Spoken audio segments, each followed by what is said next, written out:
नमस्कार दोस्तों, स्वागत है आप सभी लोगों का हमारे चैनल ट्रेडिंग विद अतुल में। आज हम बात करने वाले हैं यस बैंक लिमिटेड के बारे में। काफ़ी टाइम के बाद मतलब कि अभी रिसेंटली जो 32 रुपए और साढ़े 28 रुपए तक का हाई बनाया था, उसके बाद स्टॉक में काफ़ी तगड़ी करेक्शन देखने को मिली और सबसे बड़ा बेस बनाया इसने 12.5 का, उसको ब्रेक नहीं किया। जैसे कि हम हमेशा डिस्कस करते हैं कि स्टॉक का जो बैंड है वो चेंज होता हुआ दिखाई दे रहा ऊपर की तरफ धीरे धीरे धीरे। और स्टॉक में आज के दिन रैली बनती हुई देखी गई क्योंकि सेबी की तरफ से एक बड़ी खुशखबरी आई हुई है। स्टॉक है जैसे कि हम सब जानते हैं कि 2020 के आसपास काफी बड़ी दिक्कतों से जूझा, उसके बाद स्टॉक में काफी अच्छी रैली बन रही है और यहाँ तक कि 100% रिटर्न भी दे दिए हैं। जैसे कि स्टॉक काफी ज्यादा टाइम बताया 12 रुपए 13 रुपए के आसपास, बट अब यहाँ पे मल्टीपल ऐसी न्यूज निकल के आ रही हैं जो कि आने वाले टाइम में यस बैंक को काफी ऊंचाइयों तक पहुंचा सकते हैं।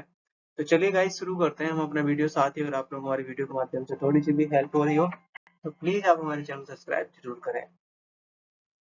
आज के दिन का मार्केट भी अच्छा ही है क्योंकि लगातार जो रैली बनी है, अब आप एक बार थोड़ा ध्यान रखिएगा कि प्रॉफिट बुकिंग भी आ सकती है। निफ्टी 50 में काफी अच्छी रैली बन चुकी है, मार्केट ऑल टाइम हाई के आसपास चल रहा है और आप देख सकते हैं कि 23,500 के आसपास पहुंचने वाले 63 पॉइंट्स की तेजी बनती हुई देखी जा रही है। बैंक निफ्टी में 250 पॉइंट्स की, बट यहाँ पे आईटी इंडेक्स में हो रही है तगड़ी गिरावट। 600 पॉइंट से ज्यादा की डाउन साइड देखने को मिल रही है और स्मॉल कैप के इंडेक्स में 614 पॉइंट की तेजी बनती हुई दिखाई दे रही है। आज के दिन स्टॉक में काफी अच्छा वॉल्यूम बना हुआ है। आप देख सकते हैं कि 32 करोड़ का वॉल्यूम है, कल के दिन 18 करोड़ का था। 2 दिनों में स्टॉक में काफी अच्छी रैली दिखाई है क्योंकि कुछ समय पहले एचडीएफसी ग्रुप को भी अप्रूवल मिला था कि यहाँ पे एचडीएफसी ग्रुप अपना 10% तक स्टेक बढ़ाएगा। अब यहाँ पे इसको एफएनओ बैन से भी हटाया जा रहा है, मतलब कि अभी तक इसमें कोई भी ट्रेडिंग वगैरह नहीं हो रही थी, तो अब यहाँ पे ट्रेडिंग शुरू हो जाएगी और उसके बाद स्टॉक में काफी अच्छे बड़े मोमेंटम दिखाई देंगे। आरबीआई की तरफ से यहाँ पे कुछ बड़े डिसीजन लिए गए हैं। क्या है कि हाई फूड इन्फ्लेशन की वजह से आरबीआई ने जो रेट है वो सेम रखा हुआ है 6.5 का, क्योंकि अभी उम्मीद जताई जा रही थी कि हो सकता है रेट ऑफ इंटरेस्ट कम कर दिया जाए, पर बहुत सारे हालातों को देखते हुए इन्होंने रेपो रेट वगैरह नहीं बढ़ाया, उतना ही सेम रखा हुआ है। उससे क्या हुआ कि जो आम पब्लिक है उनके जो रेट ऑफ इंटरेस्ट है उस पर कोई भी इम्पैक्ट नहीं आएगा। हो सकता है कि नेक्स्ट उसमें ये रेपो रेट और रेट ऑफ इंटरेस्ट है कम कर दिया जाए। साथ साथ 7.2% तक की उम्मीद जताई गई है अपने 2024 से लेकर 2025 तक की ग्रोथ के बारे में। किसी भी कंपनी में जब ज्यादा तगड़ी गिरावट देखने को मिलती है, बहुत पिटाई होती है, तब क्या होता है कि सेबी उनको एफएनओ या फिर उनकी जो ट्रेडिंग होती है उसमें रुकावट कर देती है।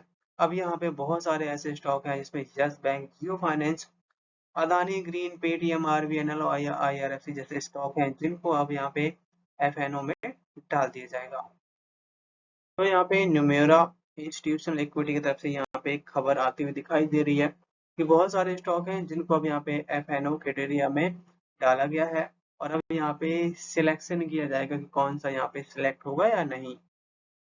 सेबी क्या करती है कि जो भी रिटेल इन्वेस्टर होता है उनको सेफ गार्ड करने के लिए, बचाने के लिए काफी बार ये गाइडलाइन लेके आती है और बहुत सारे स्टॉक को हटा देती है, ट्रेडिंग नहीं होने देती। ट्रेडिंग मीन्स मतलब जो भी पुट कॉल के जो तरीके से हम काम करते हैं वो नहीं होता है, बट अब यहाँ पे होना शुरू हो जाएगा।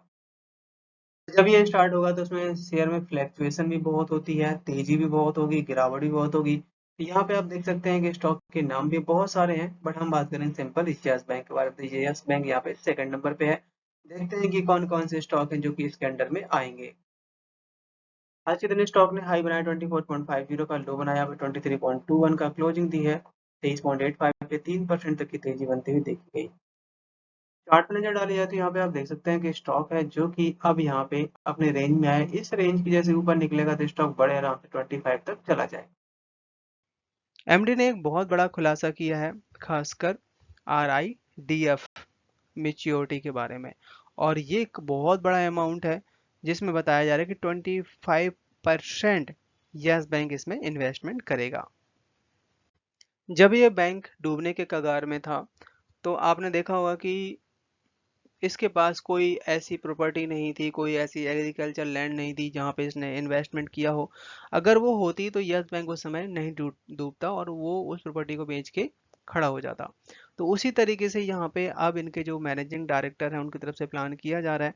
बताया जा रहा है कि ये यहाँ पे 11,000 करोड़ की मेच्योरिटी अमाउंट रहने वाला है, और जिसमें इन्वेस्टमेंट किया जाएगा 25%, और ये रहेगा रूरल इंफ्रास्ट्रक्चर डेवलपमेंट फंड।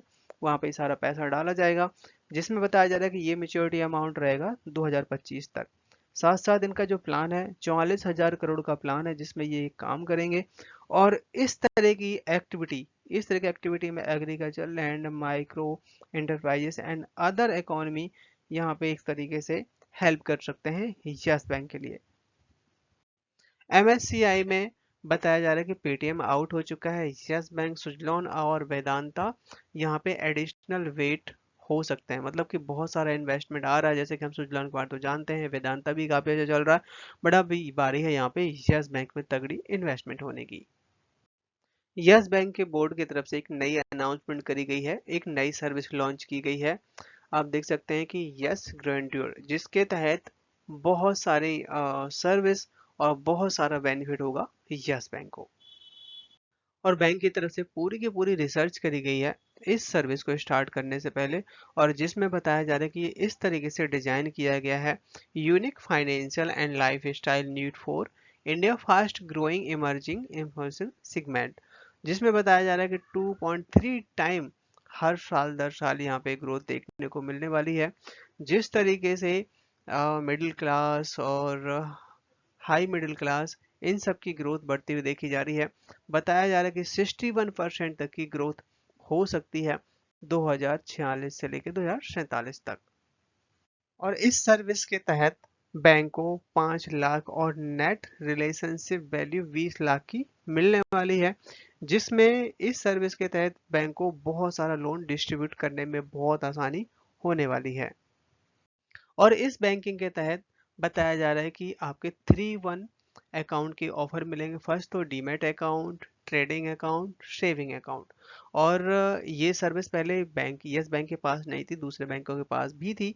तो अब यहाँ पे यस बैंक भी इसमें शामिल हो गया, तो जिन लोगों के अकाउंट यस बैंक में है वो भी यहाँ पे डीमैट और ट्रेडिंग अकाउंट यूज कर सकते हैं इसका। इस बार जो मार्च के जो नंबर अपडेट है वो होते हुए देखे जा रहे हैं कि डीआईएस ने, एफआईएस ने कितनी खरीदारी, कितनी बिकवाली करी है। तो यहाँ पे डीआईएस की तरफ से मामूली सी बिकवाली की गई है। अगर हम बात करें दिसंबर के महीने की, तो 42.2% तक का स्टेक था, जो कि यहाँ पे 41.73% स्टेक रह गया है। एफआईआई की तरफ से लगभग लगभग 2% तक का स्टेक बेच दिया गया। आप देख सकते हैं दिसंबर के महीने में यहाँ पे 24% तक का स्टेक था, जो कि अब यहाँ पे 22% रह जाता है। वही यहाँ पे पब्लिक की तरफ से खरीदारी की गई है। 34% तक का स्टेक था दिसंबर 2023 में, जो कि अब बढ़ा के 36% तक हो चुका है। यहाँ पे रिसेंटली एलआईसी की तरफ से स्टेक बढ़ाता हुआ देखा जा रहा है। आप देख सकते हैं कि पहले इनके पास 2 से 2.5% तक का स्टेक था, इस समय 4.5% स्टेक कर दिया। सबसे ज्यादा स्टेक है जो कि state bank of India hold करता है।